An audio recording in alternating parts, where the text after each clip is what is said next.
welcome to the Hormonal Mama episode 4.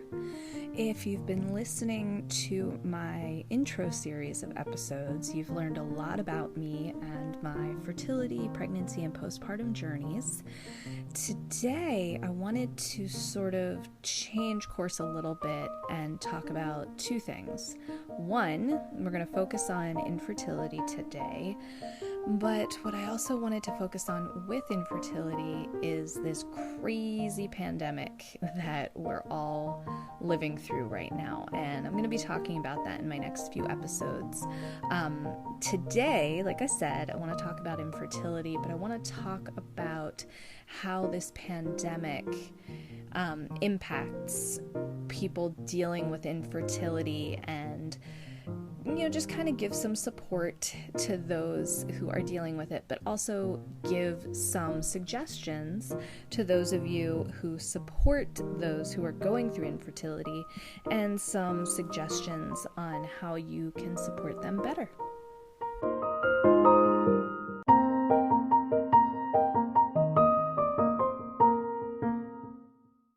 Before we jump in and talk about the pandemic, I want to talk a little bit about why infertility is so stressful before dealing with something as traumatic as this pandemic. A lot of people who haven't gone through infertility don't really understand the emotional and, physical really impact that infertility has on anyone, really. It's not just women who go through it. Anybody goes through infertility, and it is horrible. I had no idea. Before I experienced infertility, I had absolutely no idea what it was like. I knew that it probably sucked. There was probably nothing pleasant about it, but I did not really grasp just how devastating and sad it can be, and the different emotions that come up, especially when you're at the beginning. Well, I shouldn't even say that. I was going to say when you're at the beginning, but the truth is, the longer you go through infertility, the harder it gets. Now, everybody's experience is different, so I can't speak for anyone other than myself and what I went through. But I belong to a wide array of fertility support groups, and I've heard many men and women and everybody else in between talk about the pain and sadness and devastation that they've gone through, which made me feel less alone. So I think, even though I can only really speak for myself, I think it kind of goes without saying that infertility is life-changing. So for someone who hasn't gone through infertility, it's hard to really explain why it's so devastating. So I guess what I would say is, for someone who has children and didn't go through infertility, but maybe it didn't happen instantly for you. Maybe you tried for a few months and you were getting really frustrated and feeling really like, oh, it's just not going to happen. For anyone in that type of situation, I would just say, think about what it would feel like if you were trying to conceive and you didn't for long periods of time, not just a few months, but maybe a year, maybe 2 years, 4 years, 10 years, 20 years. These are long stretches of time that many women and men go through dealing with infertility. Now, I went through 3 years, and 3 years, when I look back on it, doesn't seem terribly long, but when I was going through infertility, those 3 years felt like 3 decades. It just, every week stretched on, and okay, when's our next appointment? When's our next fertility treatment? And it just takes such a toll on you. And every time you get a negative pregnancy test, or every time you get your period and you weren't expecting it because you thought maybe you were pregnant this time, every time it's like a knife in the heart. and it feels like you're just constantly getting beat down. I kept describing to my friends and my husband what it felt like for me was that the whole world was laughing at me, saying, ha ha ha, this is one thing that you really want and you can't have it. Your body's not doing the right thing. I know that sing-songy thing is horrible and I apologize for that, but that's what it felt like for me. It just felt like everybody in the world and the world itself was pointing at me and laughing that this one thing that I wanted so badly, my body just could not do. It's a very upsetting thing when your body isn't doing something that I want to say that you're sort of trained to believe your body's supposed to do. You kind of look at our bodies and you think, oh, okay, well, I have these reproductive organs. That means I'm supposed to procreate. Now, not everybody wants children. So you have to kind of take that into account. But for people dealing with infertility, well, we don't fit into that category. We want to have children, and we want so desperately that we start believing sometimes that our bodies are broken or don't work. And even for anyone who has gone through infertility, and whether you ended up conceiving or not, I just want to make sure that you know your body is not broken. That's important to know. I felt broken for years. I felt like something was wrong with me, and that's not the truth. It makes you feel that way, but even no matter how your infertility journey ends, whether you conceive or whether you don't conceive, whether you give birth or adopt or don't have human children, maybe you have pets, maybe you don't, maybe it's just you and your partner, or maybe it's just you. And however your infertility journey ends, you're not broken. You're just not. You're wonderful. I know that that's not really the purpose of this episode, but I feel like it's important to be reminded that you're not broken. Infertility makes you feel broken. Infertility is like a bully, an unrelenting bully, a bully who just constantly comes in and beats you up and then laughs at you and then kicks you while you're down. That's what infertility is like. That's probably the best analogy that I can give to someone who hasn't gone through it. And for those of you who have gone through it or are going through it, that bully is a jerk. It absolutely is. Make no mistake, don't let anyone tell you that you don't have the right to feel however you feel. So, all of that being said, let's focus for a minute on the pandemic and how that comes into play when you're already dealing with this emotionally, physically draining devastation. And then boom, here's a pandemic that changes everything.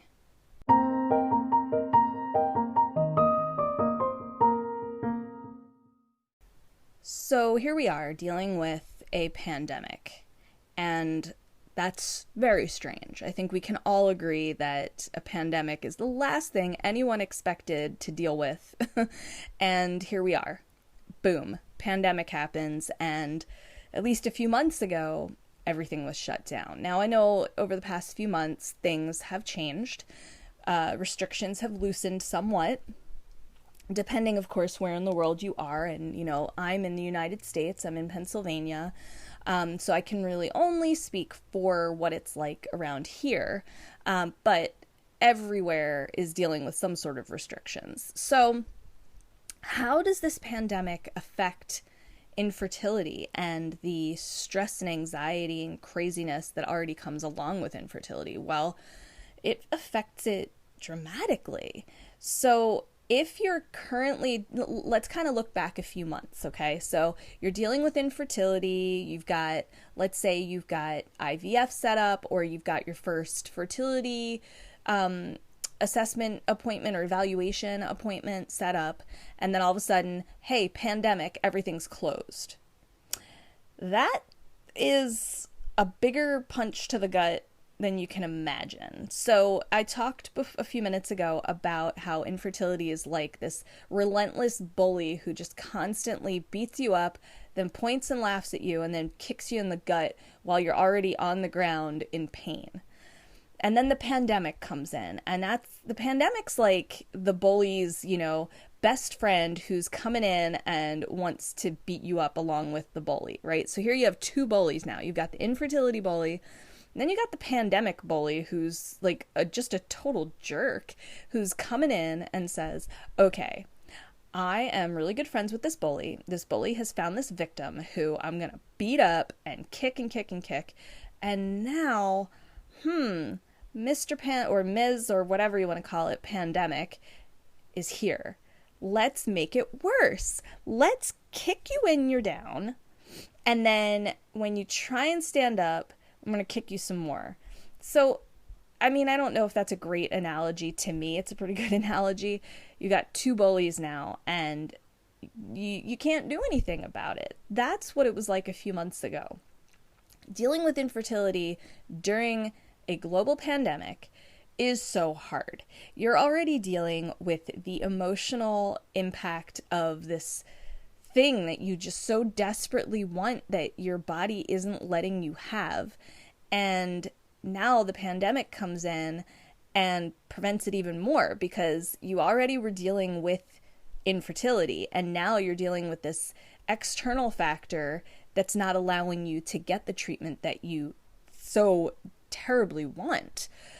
I don't know what it was like for anyone who was in the middle of an IVF cycle or an IUI cycle or any other fertility treatment cycle when the pandemic hit, but I can speak for people who were about to start a cycle and it had to be canceled because everything was up in the air. Nobody knew what was going on, so doctors couldn't do elective procedures.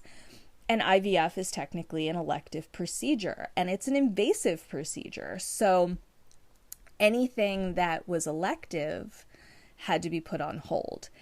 The devastation that comes with that is just, I can't even begin to put that into words. When I went through my infertility treatments, I had a couple of cycles that had to be canceled, and it was like a slap in the face. The first time, I think the fertility medication that I was on created a cyst on one of my ovaries, and we couldn't proceed with the IUI that was scheduled. And I felt sick to my stomach when I found out that my cycle was canceled. I cried so hard my eyeballs were burning. It hurt so much just to cry because I was so devastated. And here we are in a completely different situation. It's not even something happening in your body that's canceling it. It's this, like I said before, this outside factor that is just canceling everything. You just can't do anything that you were planning on doing anyway. But here we are with something as dramatic and life-changing as infertility. And, oh, sorry, we can't do it now. And that's just one aspect. But then anyone who needed to see their, reproductive endocrinologist, which is a fertility specialist, anyone who had an appointment scheduled, guess what? You got to cancel, and now you got to put it off. And we don't know how long you're going to put it off. I mean, that's the worst. Again, when I was going through infertility, my first appointment, I think it was we had our first appointment, and then I was scheduled for some testing to kind of determine what was going on. My very first appointment for an HSG, which is a hysterosalpingogram, which is a not fun test that I'll talk about another time, that got canceled because of a snowstorm. And because that can only be done during a very specific time in your cycle, it had to be put off for a month. And that made me so angry and sad. The emotions that I felt were very difficult to even try and explain. So dealing with a pandemic, again, external factor, just like the weather, you have no control over it. that comes in and cancels everything. It's horrible. It's sad and it's painful and it's devastating. I keep using the word devastating because I can't find a better word. That's what infertility is. It's devastating. It's heartbreaking. Anyone who's ever dealt with a miscarriage can relate to the devastation and shock. It's, horrible.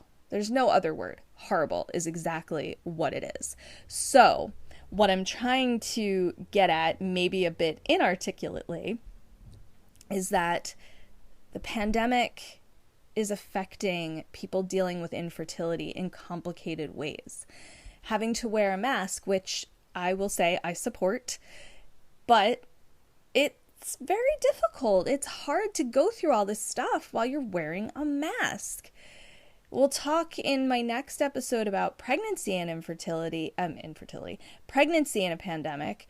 But just as a little note, think about that. Think about going through pregnancy and birth, having to wear a mask, and it's just awful. So, again, a little bit inarticulate here, but I'm just trying to drive home the point that infertility is hard enough, and then when you add in a pandemic, it just makes it that much more difficult.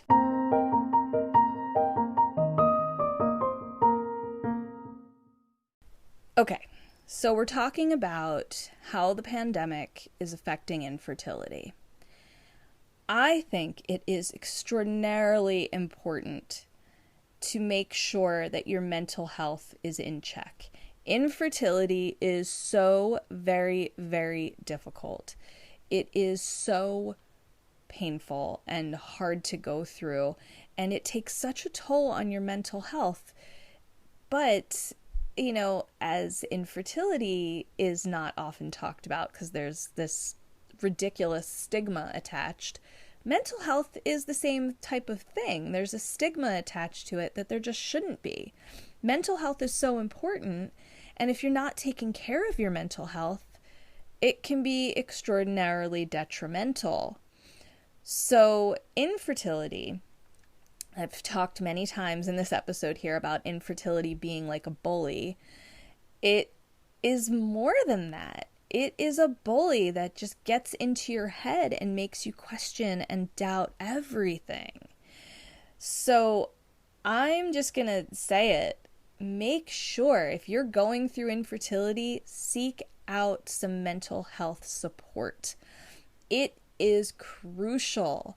I spent the vast majority of my infertility journey depressed. I was crying probably every day, multiple times a day. There were times where I would just sit and stare at the wall because I was so sad and it was awful. And, I'll be quite blunt here. I've gone through depression. I went through it when I was younger, when I was in my early 20s, and it was horrible. It was true clinical depression. I felt like I was in a hole that I couldn't get out of. And I started to feel when I went through infertility that I was getting back into that hole again. And it wasn't until IVF failed that I finally sought out mental health support. And I regret not doing it sooner. However, I don't dwell on it because I did eventually get help, and it was the best thing I could have done for myself. After IVF failed for me, I woke up every morning staring at the wall, and the minute I'd open my eyes, I'd start crying. I barely spoke to my husband, and my husband is my best friend. He's the greatest thing in my life, and I couldn't even speak to him, not because I was upset with him or anything, but I just didn't have any words.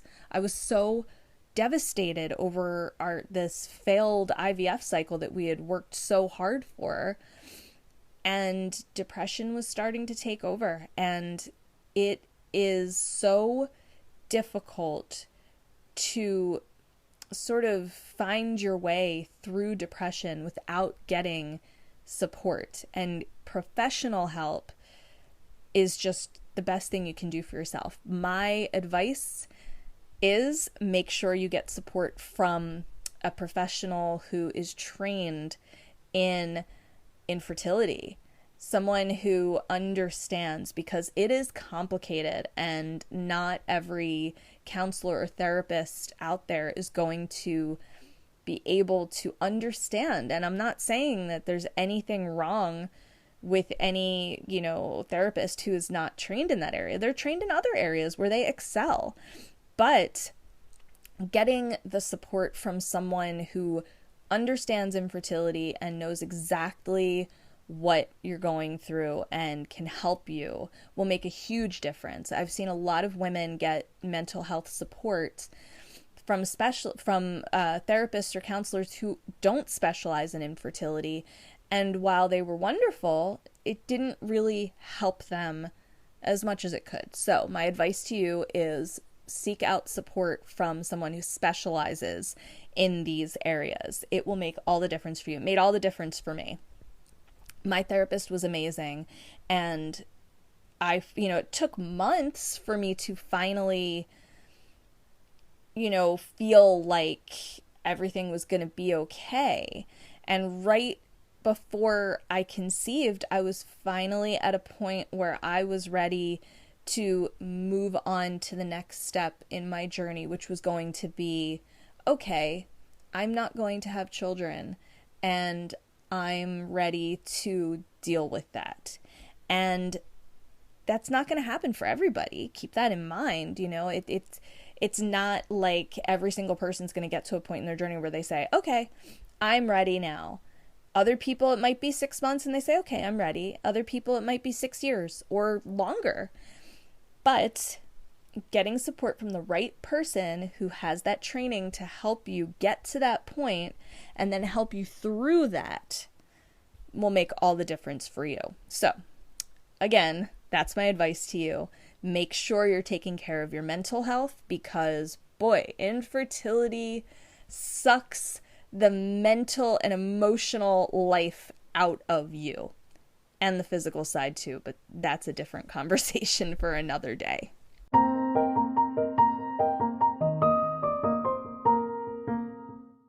So, in closing, I want to focus for a minute on how you can support anyone going through infertility. If you yourself are not going through infertility, and maybe you haven't previously, but you know someone who is, whether it's a friend, a relative, your partner, or a friend of a friend, or whoever, there's a lot that you can do to support that person. And support is everything. When you're going through infertility, you need support.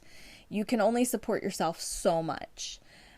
The problem I see frequently is people who haven't gone through infertility, they don't know what to say, so they end up saying the wrong thing, thinking they're saying the right thing, and the person dealing with infertility ends up feeling worse. I am not sitting here saying, okay, if you said this, then you're a horrible person. No. What I am saying is there are some things you can say. What you don't want to do is tell the person things like, okay, I'm so sorry you're going through that, but think of this situation which is worse than what you're going through. That doesn't help. All that does is make us feel like we're not worthy of being upset about whatever we're feeling. And that's not fair. It's not helpful, for example, when IVF failed for me. I had an embryo that fertilized, that was implanted in my uterus, but it did not implant. And while that's not a miscarriage, it felt awfully close to a miscarriage. I had an embryo, my child, inside of my body, and technically it died in there. And even though, well, I'd say untechnically. And that's horrifying and so sad. And a lot of the support that I got was, that is sad, but, it wasn't really a person yet. It wasn't attached to you yet. So it's really not that bad. And even though they're trying to take some of your pain away, it ends up making it worse. That is very, very important to keep in mind. You can't say the right thing, but you can say the wrong thing. What I mean by that is, it is so difficult being a support person for someone going through infertility because there's no right thing to say. A lot of the time, what we just need is to be able to vent, to be able to be sad and not have a solution. So a support person who wants to fix everything for you, it's wonderful because, that's such a wonderful thing to want to make a situation better for that person you care about. But there isn't anything you can do. So the best thing, in my experience, that you can do for someone going through infertility is to just listen and say things like, I'm so sorry that you're going through this. I'm here for you. I'm here to listen. Yes, that does sound terrible. I understand that was painful, or that, or anything like that. You just don't want to say things like, well, but this person has it worse, or, okay, well, it's time to get back on the saddle. We'll get back on the saddle when we're ready. If you tell us to get back on the saddle, then we feel like we're not getting a chance to grieve or mourn. And grief isn't always about death. Sometimes grief is grieving a situation that didn't work out. That is super important. And then when it comes to the end of a fertility journey, however that ends, support is just supporting that person in whatever outcome they have. Whether they conceived, whether they are using a surrogate, whether they adopted, whether they got a pet instead, or have a pet, or chose not to have a pet, whether they decided, okay, we're not going to have children and we're going to live our life as is, whether that person has a partner or is a single person going through this. The support is simply, I support you. Whatever you're going through, I support you. And we need that extra support now in dealing with a pandemic that has changed everything for everyone.